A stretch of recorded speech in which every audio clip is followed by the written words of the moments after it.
Unit 6. Still doing equations. And we are on day 8.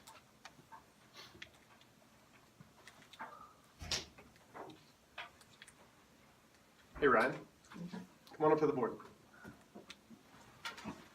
You get to go over here so the camera can't see you.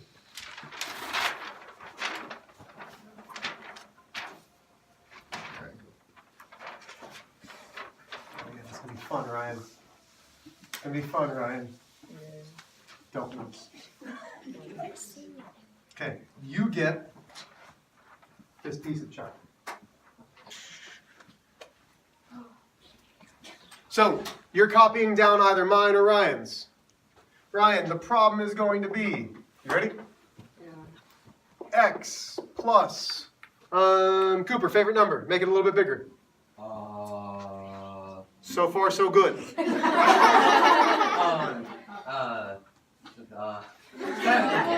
70. That's a lot of work there. So we have X plus 70. Let's see if we can be a little bit quicker. Addie, favorite number. 3. A number, Addie. Anything that's a number. 2. Negative 2. On your mark. Get set. Go. Show your work. Show your work. Show your work, Ryan. Don't mess it. Don't mess it up. I forgot how to show work. Oh man, Ryan. Ryan. Wow, this Ryan. He's beating you. Oh, he's a short. He's beating you. Ryan. Don't say that, Corey. Ryan, You could literally call Ryan, look over his side. I'll just go this. Ryan's blind. Yeah, there you go. He's had it there for a while. Circle the number. Circle the number. Okay, Ryan was a bad example. Sit down. Good Lord. Okay, so listen. We've done this type of problem where it was addition. This is a basic addition equation. It's a one-step equation. We know the inverse of an addition problem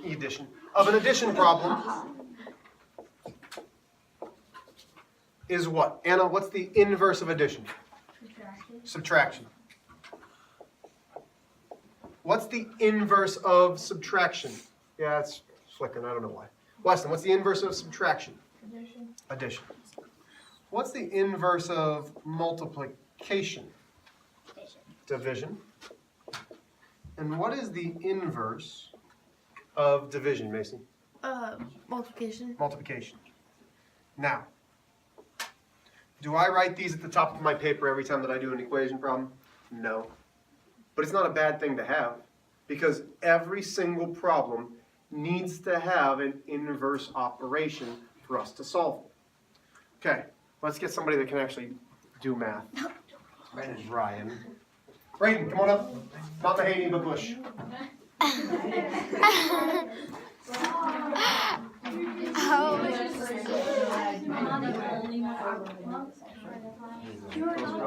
I'm just going to block you.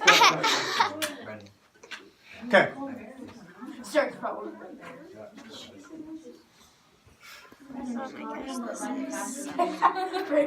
Okay, here we go.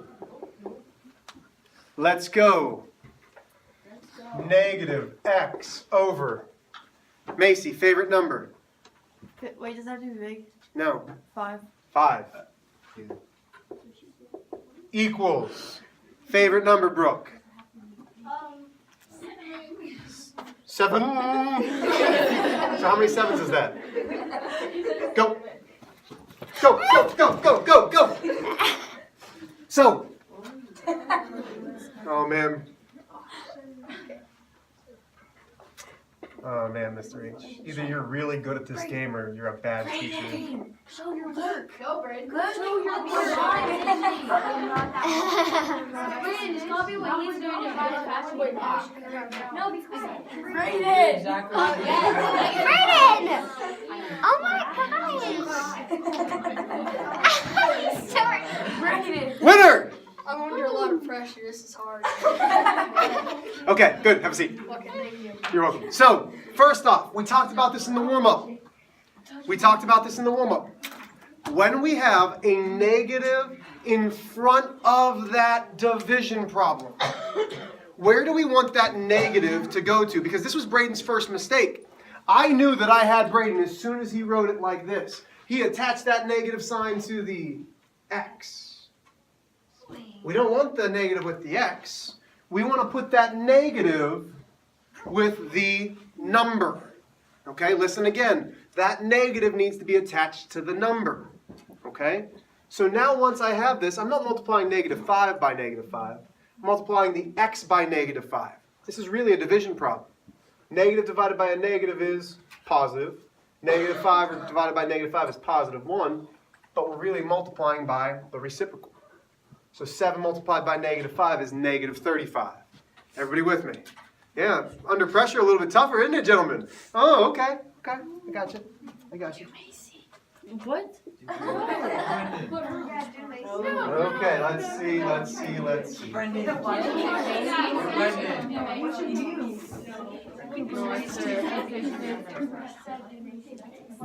No. Let's have... need somebody who I think is actually going to get it right this time. Because we already screwed up twice. Addy. Let's go. Emma. Walk around this way. Emma, listen. No pressure. The two guys that I was like, yeah, they've got this, didn't have it. Don't screw it up. Okay. Here we go. Last one. No, don't get in front of the camera. Emma just walked up and was like, yeah, here we go. Okay, let's go. Weston, favorite number. What? 35. Your number's stupid. Cole, gosh darn it, don't let me down, Cole. What's your favorite number? 8. Fine. Do you want to do 35? No. Okay. Cole, what's the favorite number? 8. Negative 8x equals. Let's go favorite number, Brendan. 64, good. Wait, 30 what? 2? Perfect. On your mark. Get set. Go.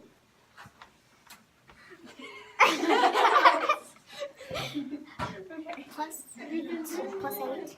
Yay.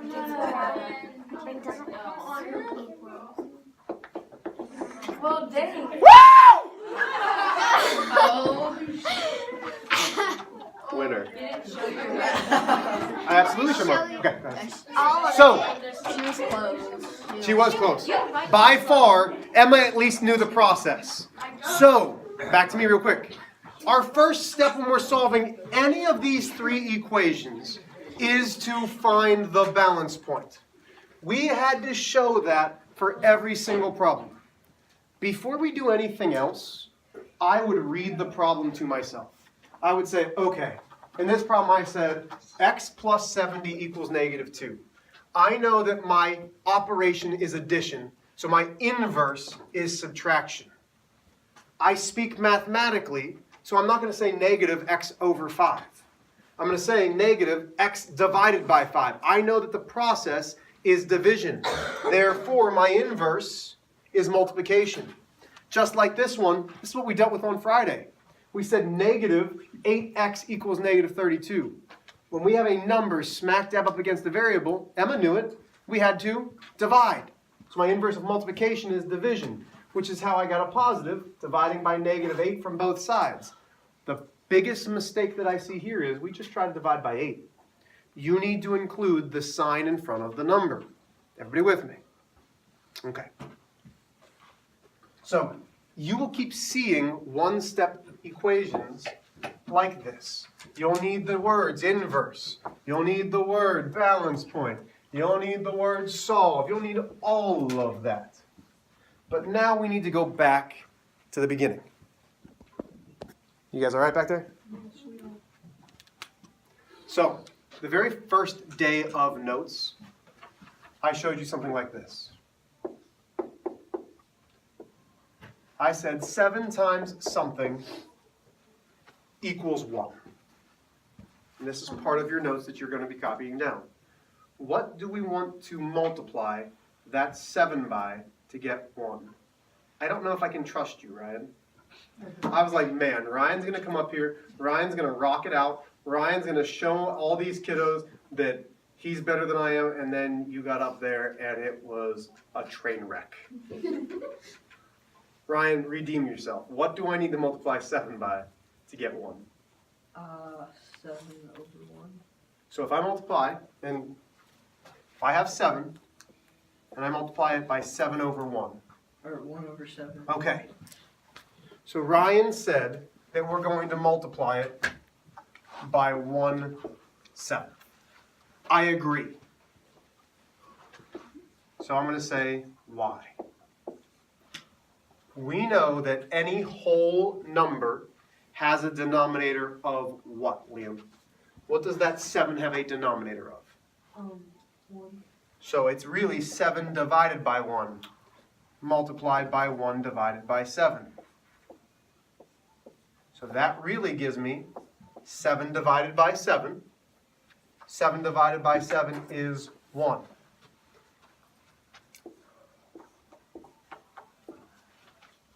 What do we call those numbers? 7 and 1/7. And it starts with an R. Cooper? Reciprocals.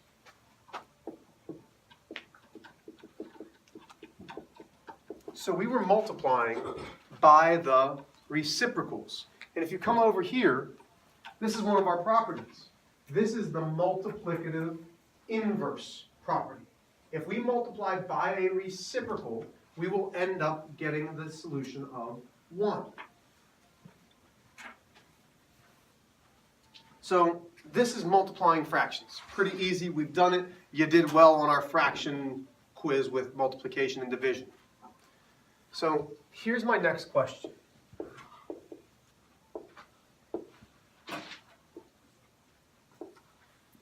And I'm going to say, can we? But a better way to say it is, have we seen? Okay? So I'm going to take this fraction,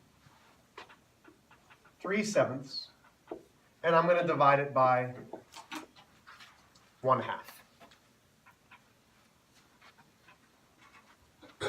Have we seen a division problem like this? Have we seen a division problem like this where we've had a fraction divided by a fraction written like this? Have we seen this? Not really. And I'm truly going to put not really. Because you absolutely have seen this, just not like this.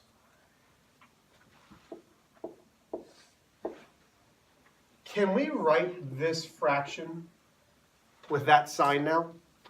What can I show with that division sign? How would I write to show this same problem except with that division sign? What would be the first number? Brooke? So I would have 3/7 divided by 1/2. These are exactly the same. Okay? They're written differently, but they're exactly the same. So have we seen this? Yep. Can we? Yes. Sort of, kind of.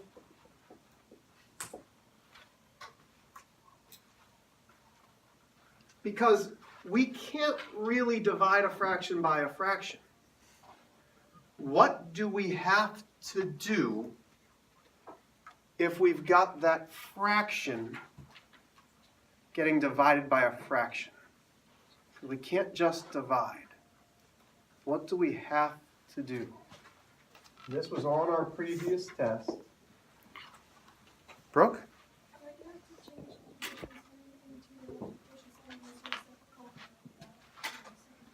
Yeah, you have to multiply by the reciprocal. So what Brooke said is, we're going to keep that first fraction. We have to make that that division into a multiplication, and then we multiply by the reciprocal. So now I have 3/7 multiplied by 2 firsts. To multiply, what numbers are we going to multiply first, Kaylee? What numbers do we have to multiply? what are those called if they're in the top of a fraction? Starts- The numerators. So we're multiplying our numerators. 3 multiplied by 2 is 6. What's next? Izzy.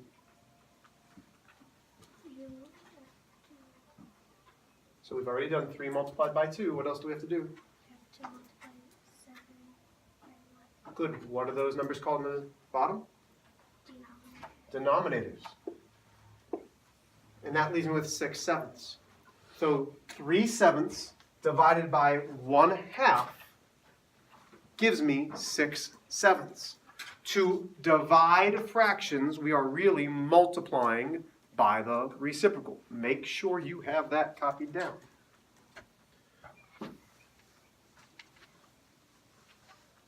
So you might be saying, Mr. H, we've done division of fractions. Why is this important? But we've still got our inverse operations. Because you're going to start seeing equations that look like this. That say 1/2 x equals 10.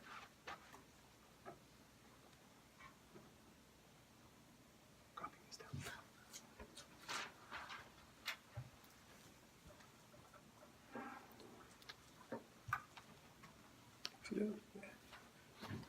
First step, Jojo. What's our first step in any equation? Find the balance point. Good job. Okay. Stop right there, and then once you have that problem with the balance point shown, set your pencils down. If I read this problem, 1 divided by 2 multiplied by x equals 10. What is the inverse operation, Mr. Irvin, of multiplication? Division. What would I be dividing both sides by? So this is why our pencil's down, because we're not writing this. What would I be dividing by? 1/2. Okay.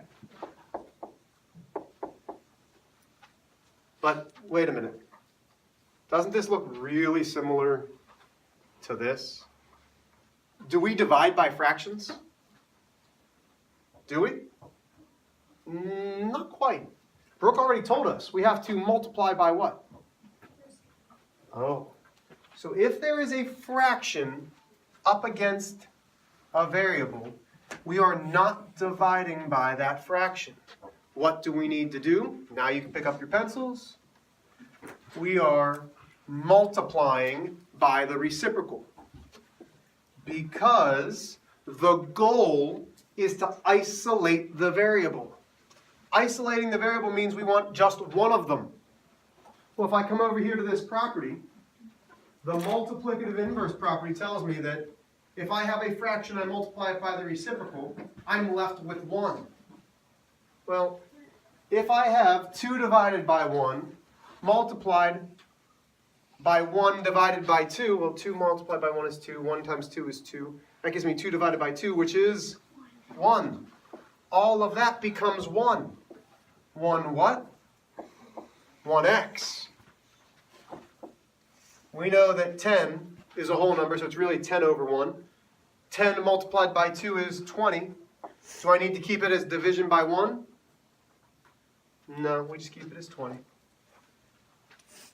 So there is absolutely a key for today.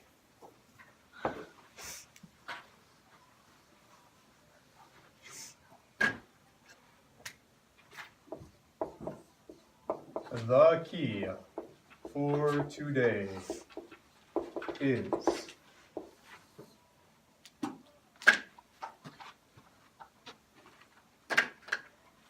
if you have a fraction smack dab against a variable, you must do something. So if we have a fraction smack dab against the variable, What operation are we going to have to do, Cooper? I saw your hand up first before Brooks. So what are we going to have to do?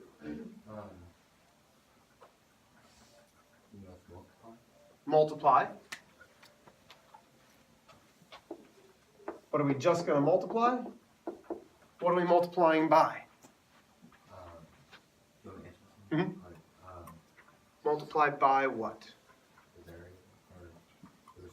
There you go. You must multiply by the reciprocal. That is the key for today. We are going to be multiplying by the reciprocal.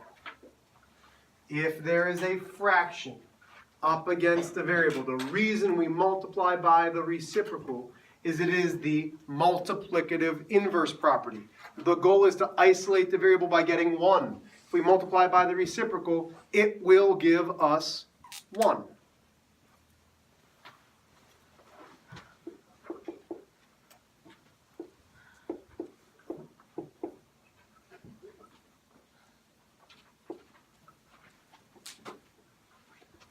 I actually did that correctly. So let's start off a little bit tougher. 3/5 x equals 6. 3/5 of an x equals 6. Macy, what's my first step always? Find the balance point. Find the balance point. Balance. Now, balances are things that you hang above your curtains, or they are part of your curtains. I don't really know. So, find the balance point. We have 3/5 of an x equals 6. Weston, what do you think I need to do? Okay, what reciprocal am I going to use, bud? Which number? So, okay, so what's the reciprocal of 3/5? So, what's the reciprocal of 3/5? We did this one, whereas 1/2 and the reciprocal of 1? 5/3, good. So we're going to multiply both sides by the reciprocal. Everybody with me?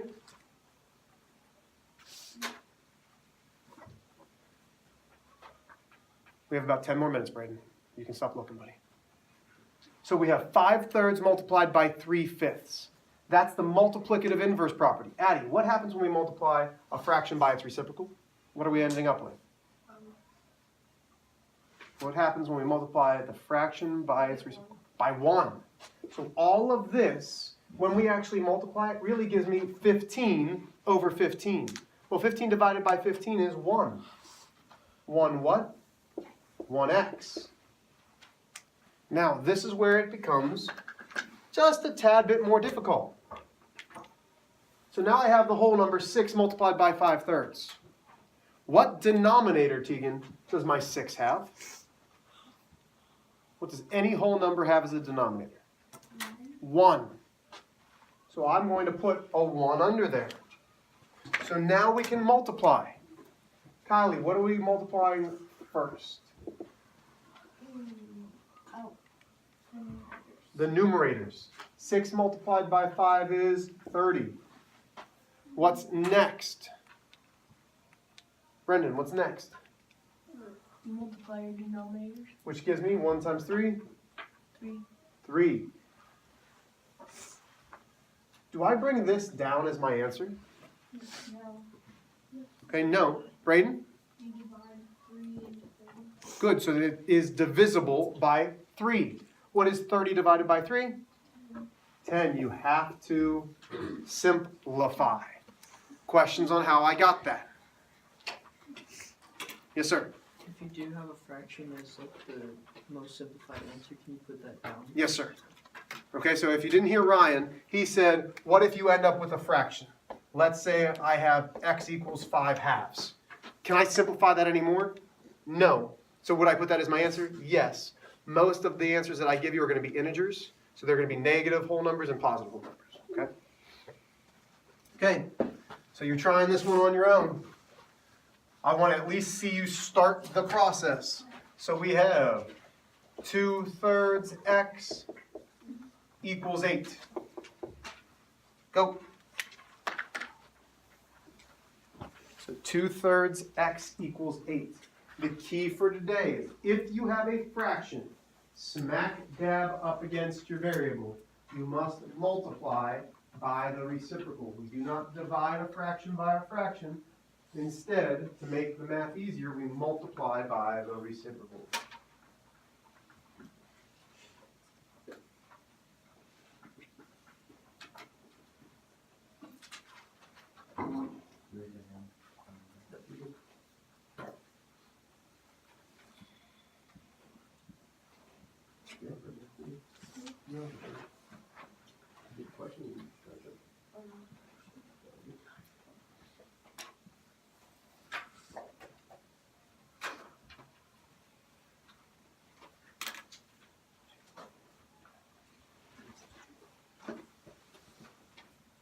You don't have to show me. It's great.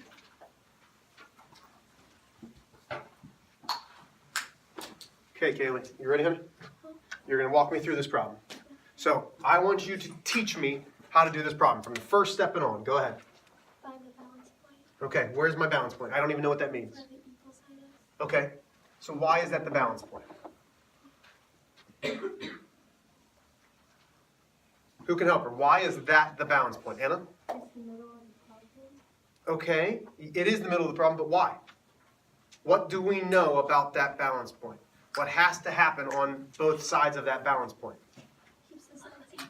It keeps the sides even. This side is exactly the same as this side. If we're thinking about it weighing, if it's a seesaw, they weigh the same amount. We just don't know what x is to make them weigh the same amount. So we found that balance point. Okay, what next? Multiply by 3/2. Good. Multiply by 3/2. Just this side? Both sides. Okay. So why am I multiplying by 3/2? What goal? What's the goal of my equation? What are we trying to do? Find the reciprocal. Not quite. Yes, you use the reciprocal, but what's the goal of any equation? No, what's the goal of any equation? Isolate the variable. So why, Kaylee, did I multiply 3/2 by 2/3? What does that give me?